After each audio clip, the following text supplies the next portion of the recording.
नमस्कार आदरणीय पालक आणि प्रिय विद्यार्थी मित्रांनो. 3 मे 2026 रोजी नीटची एक्झाम झालेली आहे. आता नीटची एक्झाम म्हटल्यानंतर खूप साऱ्या मुलांना खूप सारी स्वप्न बघितलेली आहेत.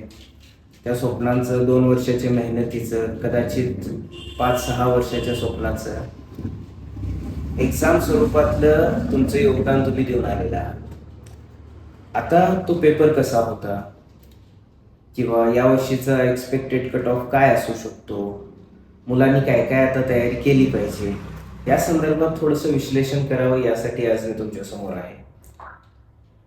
यावर्षीचा जर पेपर बघितला नीटचा तर तो गेल्या वर्षीच्या मानानं सोपा होता.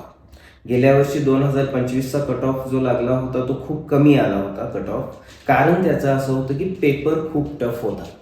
पण यावर्षी पेपर सिम्पल आणि मॉडरेट पद्धतीचा आहे. जसं की बघायला गेलं तर बायोलॉजी खूप सोपं होतं. ठीक आहे, काही क्वेश्चन ट्रिकी असणार, पण तसं बघायला गेलं गेल्या वर्षीच्या मानानं तर खूप सोपं होतं. केमिस्ट्री हा इझी लेवलचा होता आणि फिजिक्स जर बघायला गेलं तर फिजिक्स हा फिजिक्सच असतो. तो सिम्पल टू मॉडरेट लेवलचा होता.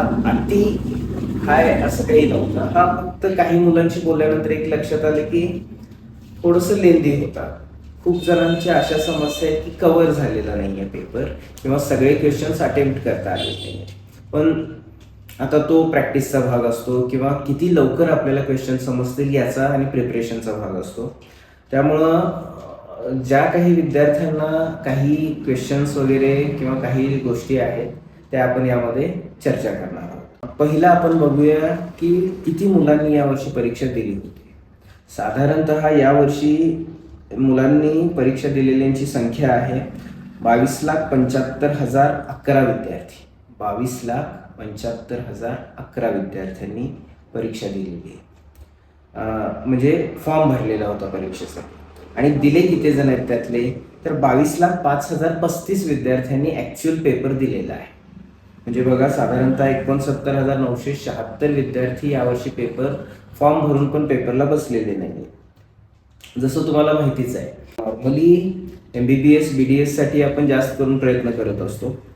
आणि ॲडमिशन्स हे ऑल इंडिया रँकिंग, जे एअर रँकिंग म्हणतो आपण, ऑल इंडिया रँकिंग याच्यावर होतं. नॉट की तुमचे मार्क्स किती आहेत. त्यामुळं मार्क्सवरून कम्पेअर करणं की गेल्या वर्षी एवढ्या मार्क्सला मिळालं तर असं न करता ऑल इंडिया रँकिंगवर आपल्याला ॲडमिशन्स हे मिळत असतात.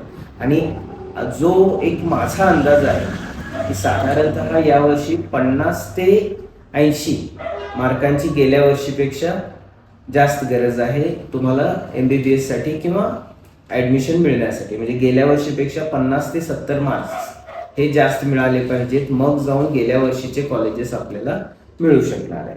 तर त्याचंही थोडंसं विश्लेषण आपण बघितलेलं आहे. जसं की मी म्हटलं की यावर्षीचा पेपर जो होता तो सोपा होता. ठीक आहे, आणि अतिशय चांगल्या पद्धतीनं मुलांनी अभ्यासही केला असल्यामुळं कदाचित 80 मार्कांपर्यंतची ग्रोथ दिसू शकते. महाराष्ट्रात किती विद्यार्थी बसत आहेत तर 2,60,000 ते 2,70,000, म्हणजे 2.5 लाखापासून 2.25 लाखापर्यंतचे विद्यार्थी हे महाराष्ट्रातून एक्झाम देतात. जसं की आपण बघतोय की महाराष्ट्र कोटा म्हणजे राज्याचा एक कोटा असतो आणि नॅशनल गव्हर्नमेंटचा एक कोटा असतो. तो असतो 85% ॲडमिशन्स हे महाराष्ट्रातच होतात आणि 15% ॲडमिशन हे गव्हर्नमेंटसाठी किंवा NCC थ्रू होतात, जे गव्हर्नमेंट कोट्यातून होतात. तर यावर्षी देखील महाराष्ट्रातलं कॉम्पिटिशन तुम्हाला असणार आहे. बघा, जे राऊंडमध्ये विद्यार्थी असणार आहे म्हणजे ज्यांचे मार्क्स खरेच चांगले असतील ते कदाचित 65,000 ते 69,000-70,000 विद्यार्थी यावर्षीही राऊंडला जातील. आता बघा, गेल्या वर्षीचा ओपन कॅटेगरीचा कट ऑफ काय होता. गेल्या वर्षी ओपन कॅटेगरीचा लास्टचा कट ऑफ जो होता तो होता 47,806 या एअर रँकला, ज्याचे नॉमिनल मार्क्स बघायला गेले तर 495 मार्क्सचा तो विद्यार्थी असणार आहे. OBCचा जो कट ऑफ होता तो होता 48,507, म्हणजे 490 मार्क्स त्या मुलाला होते. आता VJ1 या कॅटेगरी अंतर्गत जो कट ऑफ लागलेला होता तो होता 90,519 आणि त्याचे मार्क्स होते 567. त्यानंतर NTB 1,24,604, जो मार्क्स होते 447. त्यानंतर NTC जे होतं 56,486 आणि त्याचे मार्क्स होते 483. NTD 50,765 जो ए रँक आहे, आपण हे जे सांगतोय ते ए रँकिंग सांगतोय, आणि त्याचे मार्क्स होते त्या विद्यार्थ्याचे ते होते 485. आता SC कॅटेगरीचा जो कट ऑफ लागला होता तो होता 1,60,558 ए रँकिंगला, आणि त्याचे मार्क्स होते 424. आणि तसंच ST कॅटेगरीचा जो कट ऑफ होता तो 3,43,011 या ए रँकला होता, आणि त्याचे मार्क्स होते 341. आता SEBC म्हणजे बॅकवर्ड क्लास जो इकॉनॉमिकल बॅकवर्ड जो क्लास असतो त्यांसाठी जो कट ऑफ आहे किंवा गेल्या वर्षीचं कट ऑफ रँकिंग होतं ते होतं 56,135 ए रँकला, आणि त्याचे मार्क्स होते 480. तर अशा पद्धतीचा हा गेल्या वर्षीचा कट ऑफ. आता त्याच्यामध्ये या वर्षी फरक काय असणार आहे, तर 50 ते 70 किंवा 80 मार्कांची ग्रोथ. म्हणजे या वर्षी जे मुलं आता परीक्षा दिलेली आहे त्यांनी आत्ताच्या काळामध्ये काय बघितलं पाहिजे की या मार्कांमध्ये जे मी आता सांगितले त्याच्यामध्ये 50 ते 80 मार्कांची ग्रोथ करून आपल्या कॅटेगरीनुसार आपला कट ऑफ किती लागतो बघायचा आहे. मी सर्व मुलांना म्हणजे कौतुक करतो, परीक्षा दिलेली आहे, तुमचं खूप मोठं अभिनंदन करतो की तुमचं खूप मोठं स्वप्न जे पूर्ण होणार आहे भविष्य काळात त्याची तयारी आणि परीक्षा तुम्ही दिलेली आहे.